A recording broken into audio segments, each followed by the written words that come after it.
어떻게 주의 은혜와 위로로 한 주를 잘 지내셨습니까? 네, 저도 주의 은혜와 위로를 살다가 이제 교회를 오니 더 위로를 받는 것 같습니다. 이번 주만 저는 설교하면 이제 자유함을 얻습니다. 얼마나 큰 위로가 지금 오는지 모릅니다. 그 어떤 위로를 이거 말로 형용할 수 없는 위로입니다. 여러분도 이러한 은혜를 그리고 이러한 위로를 좀 받아야 되는데 어떨지 모르겠습니다. 웃고자 한 소리였는데 이렇게 웃어주셔서 감사합니다. 원래는 교회를 오기 전까지 참 마음이 무거웠습니다. 개인적인 상황, 개인적인 문제로 인해서 힘들었는데 이렇게 교회에 오는 것만으로, 또 우리 성도님들의 얼굴 보는 것만으로도 하나님의 위로가 가득한 것 같습니다. 이러한 은혜가 우리 성도님들과도 동일한 은혜가 되기를 주의 이름으로 다시 한번 축복드립니다. 설교하기에 앞서 질문을 먼저 드리고자 합니다. 우리 사랑하는 베를린 주찬양교회 성도님들은 성경 66권 중에 가장 좋아하는 말씀이 어디이십니까? 당연히 66권 전체를 다 사랑하시겠지만 유독 더 많이 묵상하거나 더 알고 싶어하는 말씀이 어디입니까? 저는 이름이 바울이라서 바울 서신을 좋아할 것 같지만 저는 바울 서신도 당연히 좋아하겠지만 저는 이 요한복음을 너무 사랑합니다. 그 이유는 신학적 풍성함이 존재하기 때문에 그렇습니다.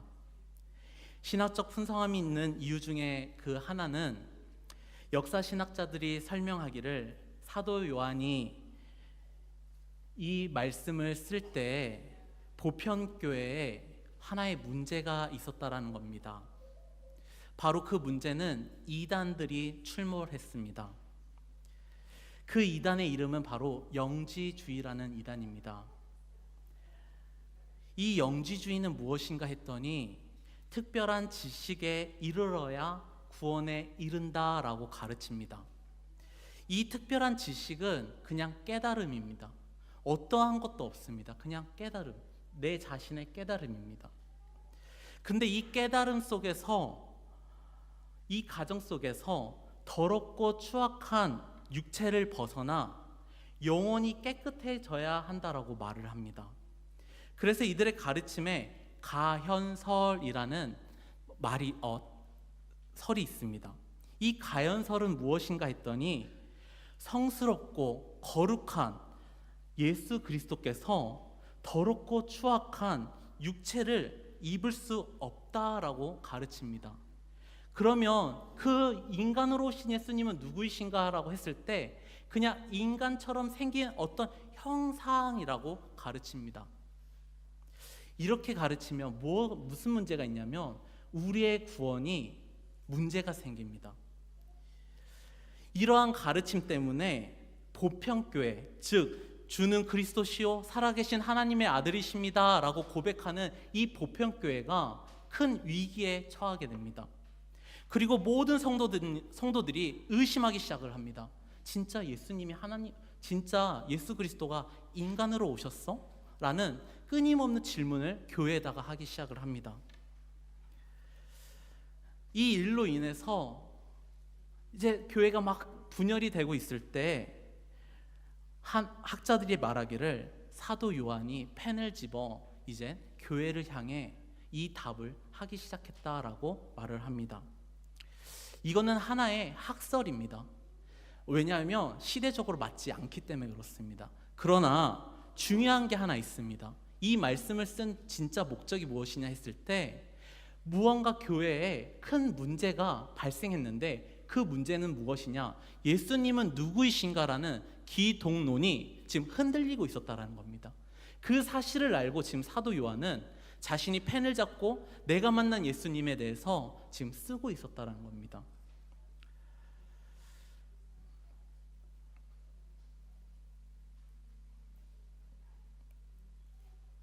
그래서 이러한 이유로 요한복음 20장 30절에 보면 예수께서 제자들 앞에 이 책에 기록되지 아니한 다른 표적도 많이 행하셨으나 오직 이것을 기록함은 너희로 예수께 하나님의 아들 그리스도이심을 믿게 하려 하며 또 너희로 믿고 그 이름을 힘입어 생명을 얻게 하려 함이다라고 사도 요한이 직접 요한복음을 기록한 목적에 대해서 서술하고 있습니다.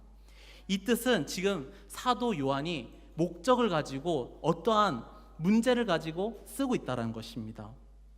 자, 두 번째 제가 요한복음을 사랑하는 이유가 있습니다. 죄송합니다. 지금 제가 자꾸 말이 꼬여가지고 이 예수님이 사랑하는 제자라고 일컫는 이 사도 요한이 사도 요한의 사랑을 느낄 수 있기 때문에 그렇습니다. 그 사랑은 예수 그리스도에 대한 사랑, 자기 자신을 끝까지 믿어주며 사랑해 주신 스승이자 동역자인 예수님에 대한 사랑. 요한복음은 사도 요한이 예수님에게 쓴 정말 러브레터입니다. 절절한 정말 러브레터예요. 그래서 예수님이 사랑하는 제자라는 말을 다시 한번 생각해 보면 어떤 말이냐? 내가 사랑하고 내가 보고 싶고 정말 내가 지금도 그리워하는 예수님을 사랑한 사람이라고 표현할 수 있습니다. 중요한 사실은 이 사랑이 여기서 끝나지 않습니다. 당시 이 서신을 읽고 있었던 사도 요한이 사랑했고 예수 그리스도의 말씀에 따라 살아가려 하는 교회 공동체에 대한 사랑도 이 요한복음에 절실하게 써 있습니다. 그리고 이 절실한 요한복음을 읽은 사람들은 이렇게 생각합니다. 이 서신을 읽고 있는 나의 사랑하는 동역자 여러분, 예수님은 우리의 진정한 구원자이십니다 라는 이 절절한 설명들이 이 요한복음에 풍족하게 담겨 있습니다. 그래서 사도 요한이 기록한 요한복음은 다른 복음서에 비해 다른 길을 걷는 복음서입니다. 다른 복음서는 예수님에 대한 역사적인 사건을 중점으로 기록한 것이라면 사도 요한은 예수님이 누구이신가를 증명하기 위해 기록한 말씀입니다. 예수님이 행하신 기적들이 다른 복음서와 다르게 기록이 되어 있거나 다른 복음서에 기록되어 있지 않는 사건들을 기록하고 있거나 다른 복음서에서 중요하게 여기지 않는 사건들을 자세하게 기록하고 있습니다. 그래서 사복음서에서 공간복음은 마태, 마가, 누가로 구분하지만 요한복음은 포함되지 않습니다. 그 대표적인 예가 오늘 본문 말씀 11장입니다. 마태와 마가는 이 사건을 베다니 나변 황자 시몬의 집에서 계실 때 한 여자가 귀한 향유 한 옥합을 가지고 나오사 식사하시는 예수의 머리에 부으니라고 간단하게 설명한 반면 사도 요한은 이 사건에 대해서 중점적으로 다룹니다. 사도 요한은 이 사건을 자세히 기록하므로 이 여인이 누구인지, 이 여인이 왜 예수님에게 값비싼 향후 옥합을 예수님께 드리게 되었는지에 대한 가정을 자세히 기록하므로 여인의 믿음의 성장 과정에 대한 초점을 맞추어 예수님이 구원자이십니다 라는 것을 알게 합니다. 사도 요한이 이렇게 다른 길을 걷는 이유는 앞서 말한 것처럼 예수님이 완전한 하나님이시며 완전한 인간이시기에 우리의 유일한 구원자라시는 것을 설명하고 변증하기 위해서입니다. 자, 이제 본문으로 돌아와서 다시 한번 좀 인물들을 먼저 살펴보고자 합니다. 오늘 본문에는 향유 옥합을 드린 여인인 마리아라는 인물이 나옵니다. 이 여인에게는 나사로와 마르다라는 가족이 있다고 설명하고 있습니다. 그런데 그중 자신의 오라버니인 나사로가 죽어 슬픔에 잠겨 있을 때 예수님이 그들에게 찾아오십니다. 그리고 예수님은 나사로의 죽음 때문에 우십니다. 나사로가 누구이기에 그의 죽음 때문에 눈물을 흘리셨을까? 성경에서 예수님의 감정에 대한 기록은 별로 없습니다.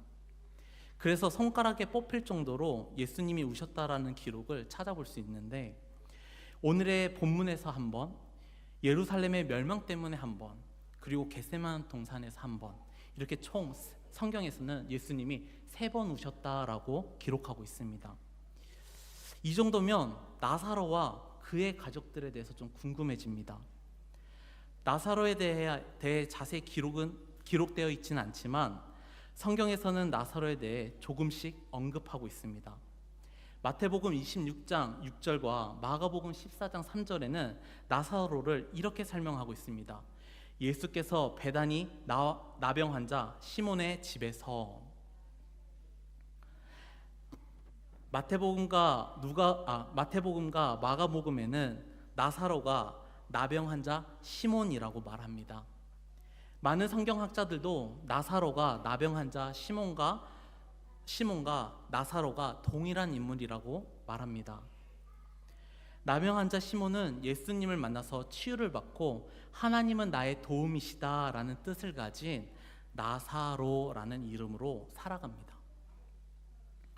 또한 예수님과 제자들과 함께 예루살렘을 방문할 때 자주 나사로의 집에 방문하여 친밀한 우정과 환대를 누리셨습니다.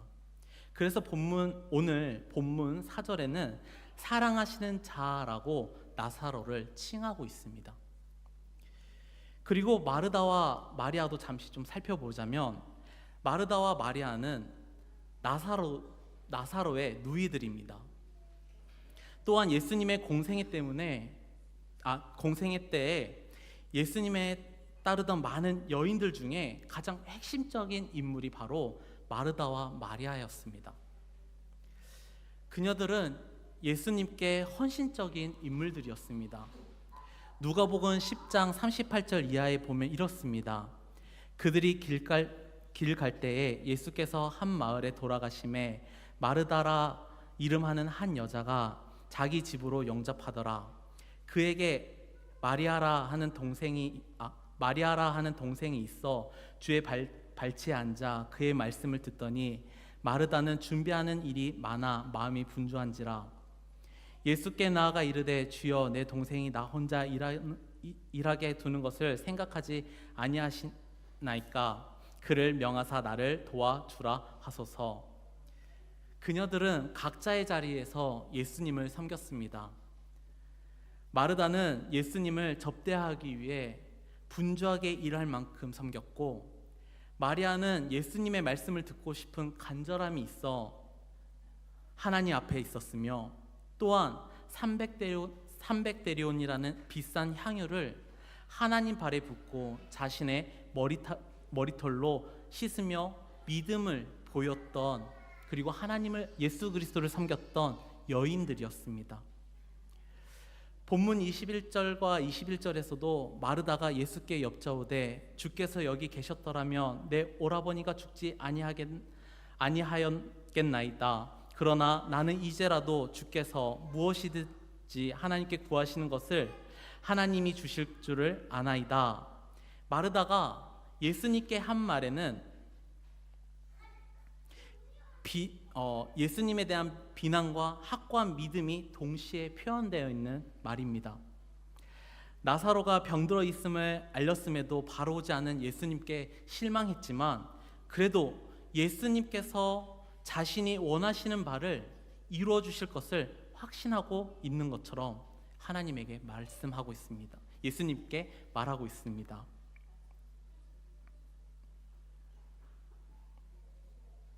그러나 중요한 것은 마르다와 마리아는 예수 그리스도에 대해서 정확하게 알지 못했다는 것입니다.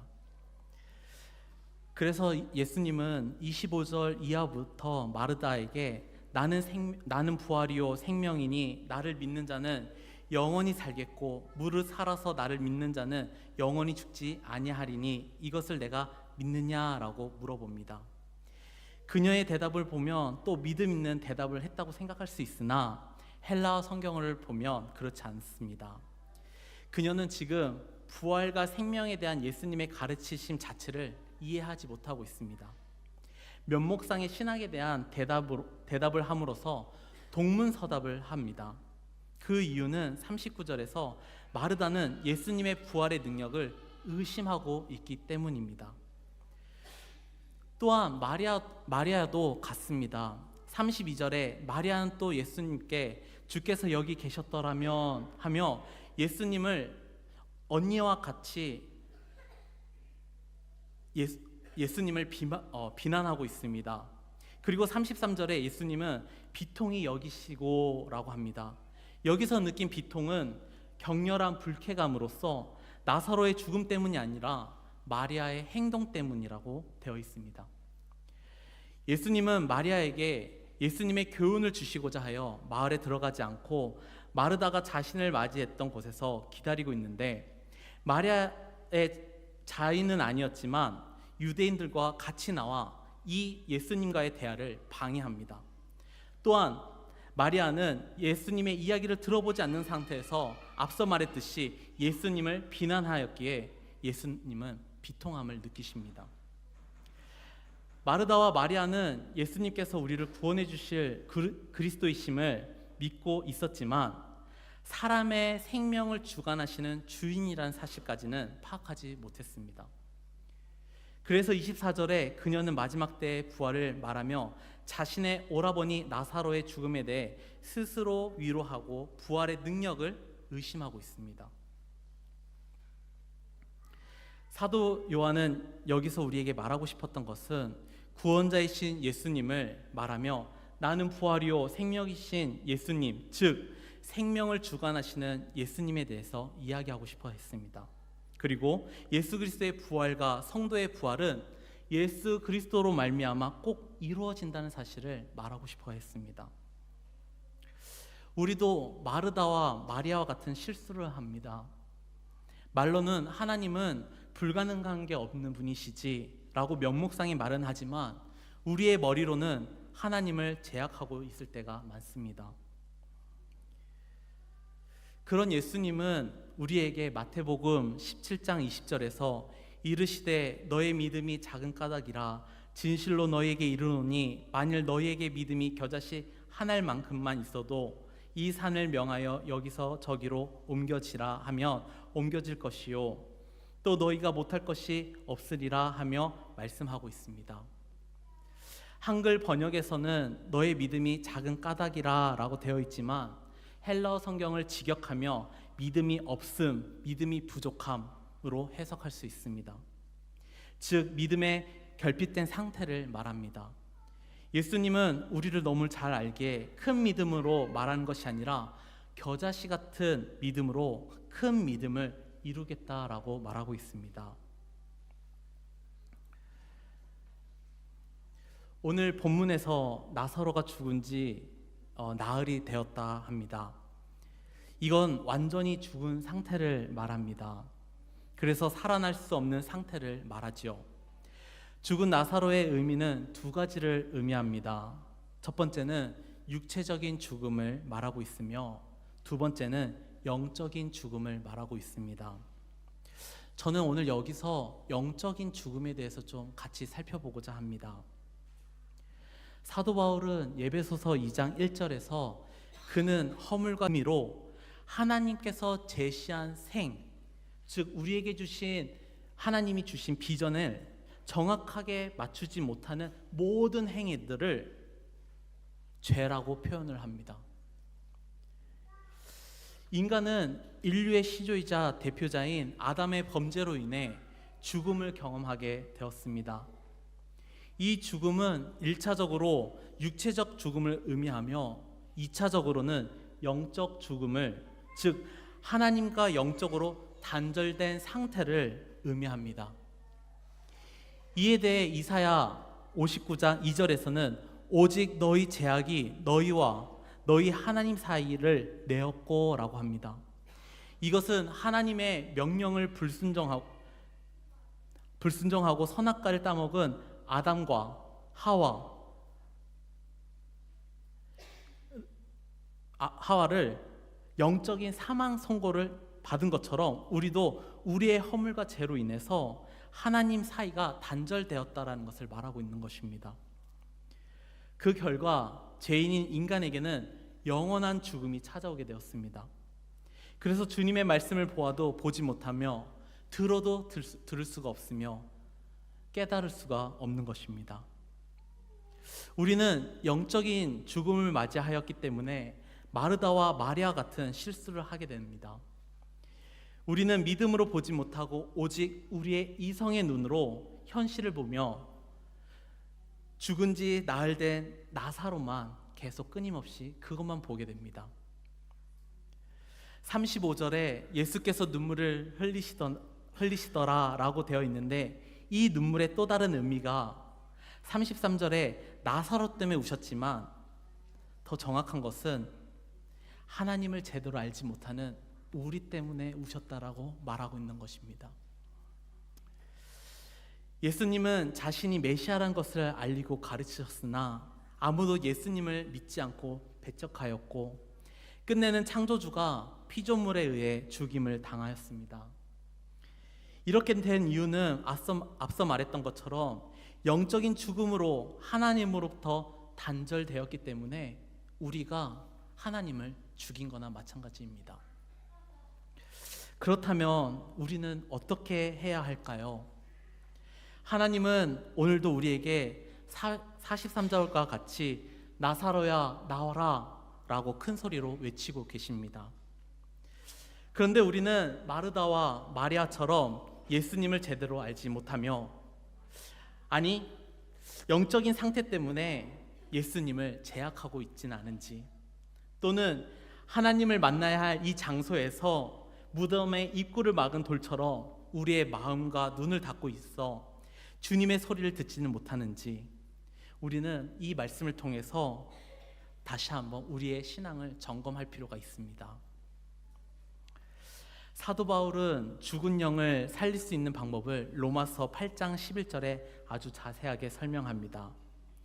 예수를 죽은 자 가운데서 살리신 이의 영은 너희 안에 거하시면 그리스도 예수를 작은 자 가운데서 살리신 이가 너희 안에 거하시는 그의 영으로 말미암아 너희 죽을 몸도 살리시니라 라고 합니다.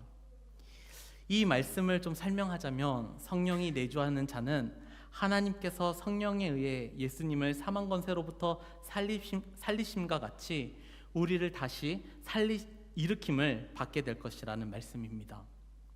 즉 바울은 예수 그리스도께서 성령을 통하여 우리 안에 계심으로 우리 몸은 죄로 인하여 죽은 것이나 영혼은 그리스도로 말미암아 산 것임을 밝힌 후에 모든 성도 각 개인에게 임하셔서 내주하시는 성령의 능력으로 장차 이루어질 그리스도인의 부활에 대해서 말하고 있습니다.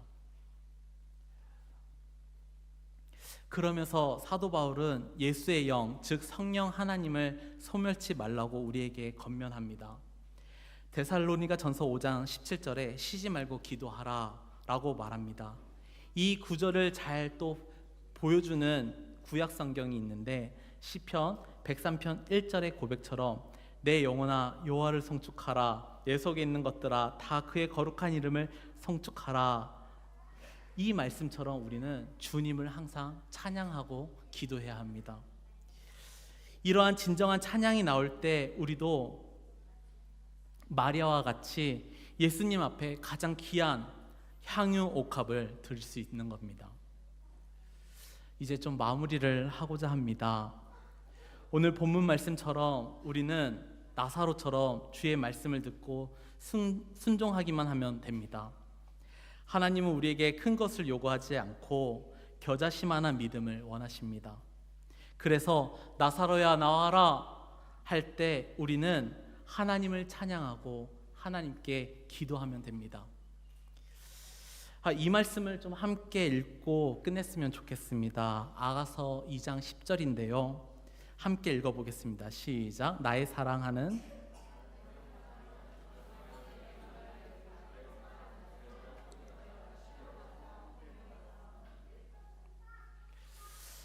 하나님이 죽었던 우리 영을 다시 살리신 이유는 이 아가서의 고백처럼 하나님과 함께 하길 바라서입니다.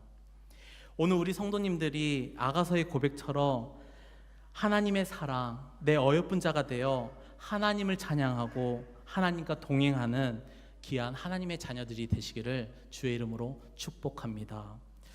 우리 이 시간 함께 찬양했으면 좋겠습니다.